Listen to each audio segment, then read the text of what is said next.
Patra for joining us. We're now joined by Shashi Tharoor, Lok Sabha MP and senior Congress leader. Mr. Tharoor, thank you for joining us on the program. What's your first reaction on the budget? It clearly focused on consumption and power and putting money in the hands of the middle class. Do you think that the budget on that front, when it comes to consumption, does it check all the boxes?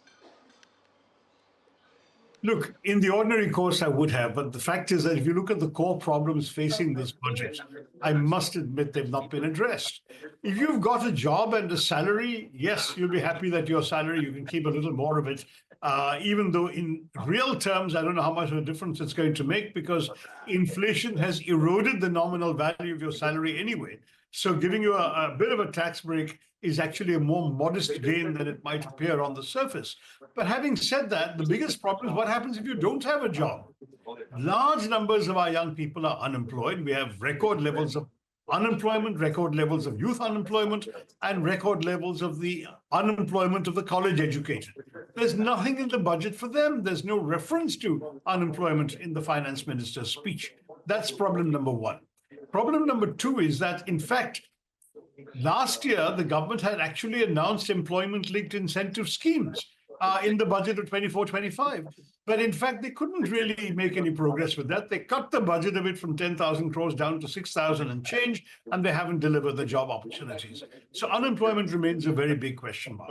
Second, on the income tax itself, she mentioned there's going to be an income tax bill coming next week. So we better wait for the fine print. We don't know whether it's going to suddenly change, for example, all the deductions and so on and so forth available to taxpayers. Maybe the saving may not be that good after all. We have to wait to see. The other problem is the larger question of the investment climate. You know, the Viksit Bharat goal, which is a wonderful aspiration, requires growth. Growth estimates have come down, as you know, this year from what they were projecting last year. On top of that, we are not seeing any source of additional investment. FDI is leaving the country in droves. Domestic investors are skittish about investing in the economy. 23,000 Indian dollar millionaires have migrated out of India and become NRIs. The concern about the government's weaponization of the income tax, the revenue intelligence, the ED, and so on, is reaching heights that no one wants to comfortably do business in our country. These are very worrying trends. And those are the matters that really need to be addressed. So yes, we get some money in our pockets, but it may not actually change very much at all. And do you think the government, by sticking to the fiscal glide path, despite the global pressure we're under, has sent out the right message? First, on the fiscal deficit and the glide path, they've kept changing their numbers every time. I remember the days when Arun Jaitley had confidently propounded a glide path down to 3% of GDP.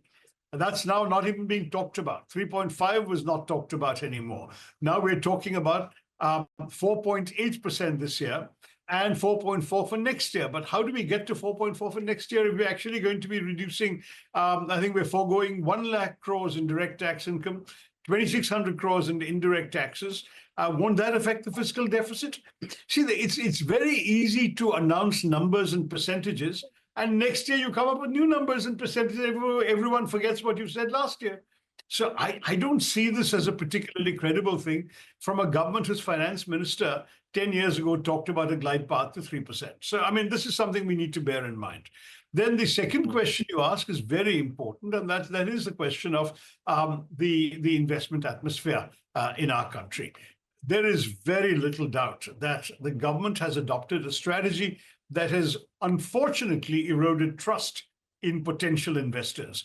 I mentioned earlier that we've had 23,000 of our dollar millionaires migrating out and becoming NRIs. I mentioned earlier that we have seen FDI slipping out of this country, and we've seen, unfortunately, no new improvement in investment. One of the reasons for that is that many potential investors are worrying about whether they can trust the government. The government has an overt policy of helping a few so-called national champions, creating thereby duopolies and monopolies in a number of sectors.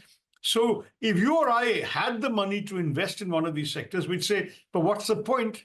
The level playing field doesn't exist. It's going to be skewed in favor of these big boys. And if there are arbitrary rule changes to favor the ones they want, to make champions out of them, whatever advantage I may have of either scale or lower costs or whatever will go out the window. So I won't invest. And we're seeing this over and over again in our country, that investment is not growing at all. So at a time when investment growth is not there, how do we generate more jobs? How do we generate more manufacturing? How do we get to more exports? All of these are headline terms in Mr. Sitharaman's speech. But the problem is you're not going to get there without inspiring confidence in investors. How are you going to do that from the base of what you see? All right, so sharp political reactions there to Union Budget 2025, and that's going to spill over to the rest of the Parliament session as well. With that, it's a wrap on this special broadcast. Thank you for watching. Our extensive coverage on the budget will continue right here on CNBC TV 18.